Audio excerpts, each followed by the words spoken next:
आप एक बीजेपी ये कह रही है कि बस हम जैसा चाहेंगे वैसा संसद चलेगा। संसद तो ना बीजेपी का है, ना असदुद्दीन ओवैसी का है, ना किसी और पार्टी का। संसद तो पूरे पार्टीज का है। और बीजेपी के एक लेट बहुत बड़े लीडर थे जो आज दुनिया में नहीं है, उन्होंने कहा था कि पार्लियामेंट को चलाना सबसे बड़ी जिम्मेदारी सरकार की होती है। देखिए, आपके दो सवाल बड़े अहम हैं। सबसे पहली बात तो यह है कि अगर बीजेपी जब अपोजिशन में रहती है तो बीजेपी यही कि 2004 से 2014 तक बीजेपी ने भी कई मरतबा पार्लियामेंट में पार्लियामेंट की कार्रवाई को चलने नहीं दिया। पार्लियामेंट की कार्रवाई कई सेशंस ऐसे ही ख़राब हो गए जैसा आपने कहा। अब जब बीजेपी सत्ता में आई, अब दूसरे अपोजिशन तो है ही नहीं, तमाम अपोजिशन पार्टीज मिलकर इस सेशन में, पर्टिकुलरली सिर्फ इस सेशन में इस तरह का एक इम्पास पैदा हो गया। मसला क्यों खड़ा हुआ? मसला इसलिए खड़ा हुआ क्योंकि सरकार पेगासस के ऊपर डिबेट नहीं करवाना चाहती थी। अगर सरकार कहती चलिए हम डिबेट कराने तैयार है, उसमें बड़ी बात क्या है भाई? 300 आपके पास एमपी हैं, छुपाने की बात क्या है? आप डिबेट करवा देते। आप डिबेट नहीं करवाना चाह रहे थे, बल्कि आप अपने ब्रूट मेजॉरिटी से दिन में पूरे गवर्नमेंट के बिल्स को आपने पास करवा दिया।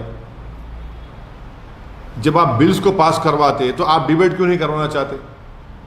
अगर आप डिबेट करवा देते तो देश देखता, मगर आप ना तो इतने अहम बिल्स हैं जिस पर अपोजिशन मेंबर्स अमेंडमेंट दिए बोलना चाह रहे थे, आपने दिन में उसको पास करवा दिया। दूसरी बात, बिल्स को आपने कहा कि सवाल ये पास हो गए। पिछले 7 साल में कितने बीजेपी ने पार्लियामेंट में बिल्स लाए और कितने वो डिपार्टमेंट की स्टैंडिंग कमेटी गए? कितने गए? नॉट, माने बिल्कुल बहुत कम। बीजेपी तो तैयारी नहीं है स्टैंडिंग कमेटी को बुझाने के लिए। आप स्टैंडिंग कमेटी को बुझाइए ना। कितने बिल्स गए स्टैंडिंग कमेटी को? भाई स्टैंडिंग कमेटी किस लिए है? आप रिफर ही नहीं करते, बस हम लाए उसको पास करो, बुलडोज करो।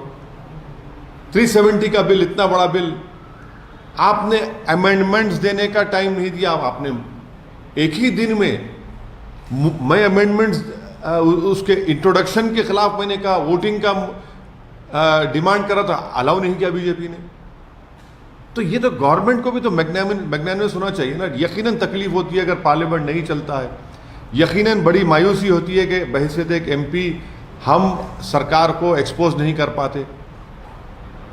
और हमारी एक जिम्मेदारी है जनता की तरफ से कि हम जाकर सरकार से सवालात करें, उनकी गलतियों को देश के सामने लेकर आए। मगर यहाँ पर सरकार ही खुद खुश है कि पार्लियामेंट नहीं चले। आप पार्लियामेंट क्यों नहीं चलाते? अच्छा, तीसरी बात, ओबीसी का एनसीबीसी का बिल आया, सब क्यों एक हो गए भाई? ये समझ में नहीं है हमको। सरकार अपोजिशन एक हो गए, क्यों एक हुए? क्योंकि चुनाव आ रहे हैं, सबसे बड़ी प्रदेश उत्तर प्रदेश के, वहां पर इनको दिखाना है। तो क्या दूसरे मुद्दे अहम नहीं है कि देश के लिए सिर्फ चुनाव अहम रहेगा? तो इससे तो जो अपोजिशन पार्टीज राजी हुए और जो सत्ता में बीजेपी राजी है, तो वो लोग एक्सपोज हो गए ना अपने आप को। एनसीबीसी का बिल आएगा तो पार्लियामेंट चलेगा, दूसरे मुद्दों पर नहीं चलेगा। ये क्या बात है जिसमें सरकार भी राजी होगी और अपोजिशन भी राजी होगी? ओबीसी का फायदा है ना सर, ओबीसी। वही तो हम कह रहे हैं। तो क्या आप हर चीज को क्या इलेक्शन के एंगल से देखेंगे?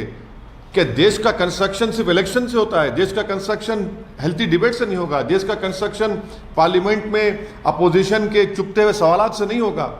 तो यही तो हम बता रहे हैं कि ये सरकार भी नहीं चाह रही थी पार्लियामेंट चले। अगर जब एनसीबीसी के बिल पर पार्लियामेंट चलती है, 30-35 से ज्यादा एमपीज अपनी अपनी बात को रख सकते हैं रूलिंग पार्टी से और ट्रेजरी बेंचेस और अपोजिशन, तो फिर आपने डिबेट क्यों नहीं करवाया? यही तो इनकी हिपोक्रेसी है। और देश देखकर लोग हमको ताज्जुब, लोग हमसे सवाल करें कि इतने दिन नहीं चला, आज आप क्यों चला रहे हैं? आपने बता दिया जनता को कि पार्लियामेंट को आप इस्तेमाल कर रहे हैं सिर्फ चुनाव के लिए। आप पार्लियामेंट को इस्तेमाल, पार्लियामेंट का बुनियादी मकसद क्या है, आप उसी को हम भूल चुके हैं। और यकीनन ये बहुत खराब बात है कि पार्लियामेंट नहीं चला। पार्लियामेंट जब चलता है तो पार्लियामेंट चलाने के लिए टैक्स पेयर्स का मनी जाता है सर, एक मिनट की कीमत होती है। तो वैसे में ये नहीं चल रहा है, तो तो कितना नुकसान होता है? क्या आपको भी तकलीफ होती है कि बात नहीं रख सकते? देखिए, पार्लियामेंट नहीं चलना ये हम पार्लियामेंटेरियंस के लिए, सबके लिए तकलीफदेह बात है। और बीजेपी के एक लेट बहुत बड़े लीडर थे जो आज दुनिया में नहीं है, उन्होंने कहा था कि पार्लियामेंट को चलाना सबसे बड़ी जिम्मेदारी सरकार की होती है।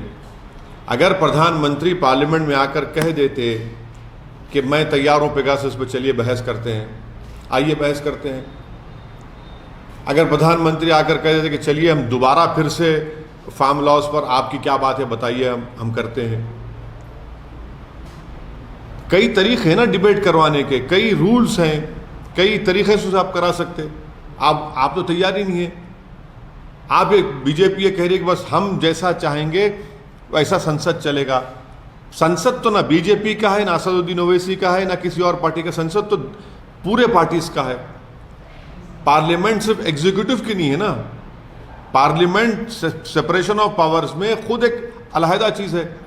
अब जब से मोदी प्रधानमंत्री बने हैं वो सेपरेशन ऑफ पावर्स की थ्योरी की धज्जियां उड़ा चुके हैं। और मैं आज कह रहा हूं कि मुझे सख्त आपत्ति थी उस वक्त कि नई पार्लियामेंट की बिल्डिंग का संग बुनियाद प्राइम मिनिस्टर क्यों करेंगे। प्राइम मिनिस्टर ने करके दिखा दिया कि अब एग्जीक्यूटिव लेजिस्लेचर पर भी हावी हो चुका है। गलत क्या? क्यों? पार्लियामेंट अलग है एग्जीक्यूटिव से। एग्जीक्यूटिव बिल्कुल अलग है। एक एग्जीक्यूटिव कैसा आकर पार्लियामेंट की बिल्डिंग का बुनियाद करेगा? मेरा मानना, पैसे भाई आपको बजट कौन बनाता है? पार्लियामेंट का बजट अलग होता है। फिर वो कैसे तय करेंगे? पार्लियामेंट का सेक्रेटेरिएट अलग है। पार्लियामेंट का सेक्रेटेरिएट अलग है। ये तो theory of separation of powers basic structure का हिस्सा है हमारे। अगर नई पार्लियामेंट की बिल्डिंग का अगर किसी को उसका फाउंडेशन डालना था तो स्पीकर ओम बिरला को करना चाहिए था, ना कि प्रधानमंत्री को। बल्कि प्रधानमंत्री ने करके बता दिया कि अब एग्जीक्यूटिव ही जो चाहेगा चलेगा, तो वही देख रहे हैं हम लोग। आपके पास 300 एमपी है। ये देखिए, पावर इटर्नल नहीं होता। आज आप प्रधानमंत्री हैं, कल आप नहीं रहेंगे, कोई और बनेगा। तो आपने तो एक प्रेसिडेंट डाल दिया ना, एक रिवायत डाल दी आपने। कल वो करें, आपने किया था। इससे पार्लियामेंट की जो खूबसूरती, पार्लियामेंट का जो विखार है, इन्हीं चीजों से मुतासिर हो रहा है। पर सर 98 आवर्स में से सिर्फ 21 आवर्स लोकसभा चला है और जो सरकार है वो कह रही है कि ओपोजिशन। वो 21 आवर्स में से तो 8-9 घंटे तो सिर्फ एनसीबीसी के डिबेट में चले गए। मेरा बोलना यह है कि जब आप एनसीबीसी बिल के ऊपर जब सरकार और अपोजिशन राजी हो गए तो दूसरे मुद्दों पर क्यों राजी नहीं हुए? किसान पे भी बात करना चाह रहे थे राजन। फिर किसान पे भी कोई नहीं, करने के लिए तैयार ही नहीं आप है ना सर। डिबेट नहीं करवाना चाह रहे ना। अरे रेडी थे। देखिए, दूसरे हाउस की बात है। मैं राज्यसभा की नहीं जानता। नहीं करेंगे। मैं लोकसभा की आपसे कह रहा हूं, अगर सरकार कहती कि हम कल ये डिबेट कराएंगे, आप बीएससी में डाल दीजिए उसको और बोल दीजिए शुरू हो जाएगा। आप तो सुनने ही तैयार नहीं है ना अपोजिशन की। कितने बातों पे ये बिल्कुल। लेकिन जैसे पार्लियामेंट में आते हैं बिल्कुल गलत बात है। सरकार खुद नहीं चाहती थी कि पार्लियामेंट चले और इसीलिए आपने खत्म कर दिया, जबकि पार्लियामेंट को उसका 13 तारीख तक पार्लियामेंट चलना था। आपके जितने बिल्स थे आपने करवा लिए पूरे दिन में। उसके बाद बोला कि जाओ भाड़ में जाओ, हो गया हमारा काम। सरकार खुद नहीं चाहती पार्लियामेंट चले। सरकार पार्लियामेंट में क्रिटिसिज्म को सुनने तैयार ही नहीं है।